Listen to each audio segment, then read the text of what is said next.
Hey everyone, Mikey today with some thoughts here on Vampire Survivors. This game's been the new hotness for the last couple weeks, and I'd say for somewhat good reason. It's a $3 game or $2 game, depending if you're US or Canada. And it's very simple. It's got a lot of stuff, it's got a lot of legs to it, and yeah, I don't know. I've had a lot of fun. I've been playing for over 25 hours now, and currently on version 0.3.1, recording this on March 15th, which is kind of important because this game's been getting a lot of updates as well. So let's kind of hop in to what a new player would see. So we'll do the first character, the first stage, and kind of normal gameplay mode. I do have some persistent upgrades here, which are going to make it a little bit easier for me, but yeah, ultimately we'll spend a little bit of time with this guy, then I'll hop on to a more I don't know, a more late game session, I guess, if that makes any sense. I don't know, it's a run-based game. It's a very simple game. All you have to do is, pick up a controller, keyboard, mouse, whatever, and you just move. All of your attacks are automatic. The game handles it. Different items have different attack patterns, and so they do their thing. And all you have to do is move around, collect gems, and level up. Maybe collect food, ground turkeys. Turkey or chicken? Oh, right. I have to get it out of the chest if I want to say the name. Floor turkeys, I believe, is actually what it's called. So if you want to heal up, you can get some floor turkeys, which is kind of a weird concept, but we'll roll with it. But yeah, it's a simple game. Like there's not a whole lot to it.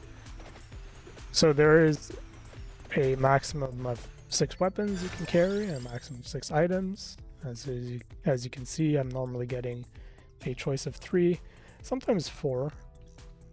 Either weapons, items, or both.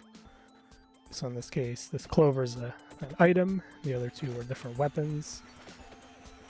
And so this is one of those games where you play it, you start learning mechanics, you start getting better and better at handling different enemies and different stuff coming to attack you. And yeah, as you get better at the game, you kind of go from this initial phase where you're just trying to survive for your first several runs. As you get more and more comfortable and you understand the mechanics and what there is behind the game, then you find yourself transitioning to more of a run-based approach where you're actually trying to complete a whole run, right? You're trying to defeat the end boss or complete a level or whatever some of these games will throw at you. I'm being a little bit vague here intentionally, but yeah, so you transition from that survival to like trying to actually complete a run effectively is what I'm getting at. And so that phase is pretty fun, and once you've done that a couple of times, then you find yourself transitioning to kind of a more of a build phase where you now understand the game really well. You know all the items. You're able to build some really effective stuff. You're cranking up the difficulty as well. Discover that actually turning up the difficulty kind of makes the game a little bit easier in some ways, for various reasons. And then yeah, it's the same kind of thing that happened with Risk of Rain 2, for instance, where it really is that build up of these typical roguelike or roguelite games, if you will. The difference here is that this just happens to be an extremely simple game in terms of gameplay. The way everything is tuned and thought out is really good. You're not being overwhelmed with stuff. You're not finding yourself needing to upgrade tons of items and getting super fine runs. Like, in a sense, it's kind of a simplified, dumbed down version of that concept, and I think they've done a really good job at it. You know, everything just feels tuned really well, and so that's kind of what's gotten me to stick with and play around a bunch and unlock everything, because it just feels good. You know, the runs are really short, generally half an hour maximum. Again, it can vary depending what you're trying to do, and it's kind of thing you can also, once you get good at it, you can kind of look away and do other stuff at the same time as well. You know, it kind of plays itself, and that's also kind of fun when games get to that point, because you know you're doing something right when you can just kind of sit back, let it do its thing, and I don't know, maybe watch a podcast or a video of sorts. I guess technically you listen to a podcast, unless it's a video one. Anyways, let's back out of this one. I'll just show you guys what kind of faster gameplay tends to look like with a bit of a quicker character here. Trying to remember. This was pretty quick. Sure, we'll do the second level because I like the. Whoops, forgot to turn on the hyper mode. The second level is the one I like to play a lot. So as you can see, everything is a little bit quicker. Enemies will be a little bit more deadly. However, I actually have a pretty good starting item, so I'm not going to be struggling too much, at least for now. But yeah, I talked about the version of this game at the beginning. That's kind of important because, so this is a one developer joint. Like, there's one guy who's been working on this until recently, because hey, this game blew up. He's been asking everyone he knows to try and pitch and help him a little bit, because he's left his job. He's decided, hey, let's just, yeah, why not? This game's doing really well. Let's hop on and do something with it. And yeah, it was getting weekly updates.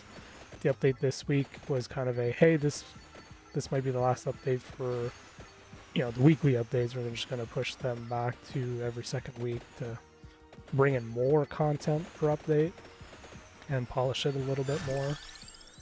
So that's totally cool. The next big update might be the one that brings it over to a proper game engine like Unity. Not to go super in depth with it, but this is using the Phaser game engine, which is kind of an HTML5 JavaScript sort of thing. It's fine if this was, hey, you know, if you're prototyping a game idea and this is what you came up with and those are the tools you're using, it's great. You can develop this stuff really quick. Performance will be good enough. Like, unless I get into a late game, at least for me, the performance is pretty good. So, you know, you won't notice necessarily any performance issues in these videos, but yeah, all that to say, this game will throw a lot of stuff at you once you start getting into late game phases. And so some people have definitely had problems with that. This game only runs on one CPU thread, so depending what kind of CPU you have, that can be really slow. But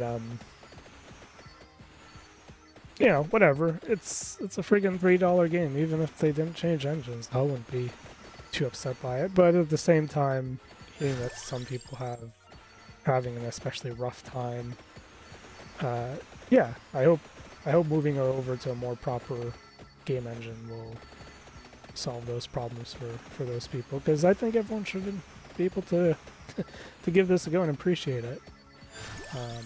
And if for whatever reason you can't swing $3 or you're still unsure, I think on itch.io he still has the web version available. Not as updated, but yeah, at least you'll be able to play it and have some fun and see how it is. Yeah, I think that's it. I don't want to go too much over 10 minutes. It's a cool game. There's a lot of stuff to unlock. Like I said, I'm about 25, 26 hours in. I've unlocked almost everything so far. I just have some permanent upgrades I have to farm some money for. and so it'll probably take a couple more hours. But by the time I get around to farming, a new update will be out. So I don't know. I'm just spending a bit of time doing 1 or 2 runs here and there whenever I have free time. And yeah, despite playing this for over a week now, I still like playing it. So there's that. Yeah, anyways, I'll leave you guys here. I don't want to spoil anything more. Hope you guys enjoyed this video, and I'll see you guys next week with something else.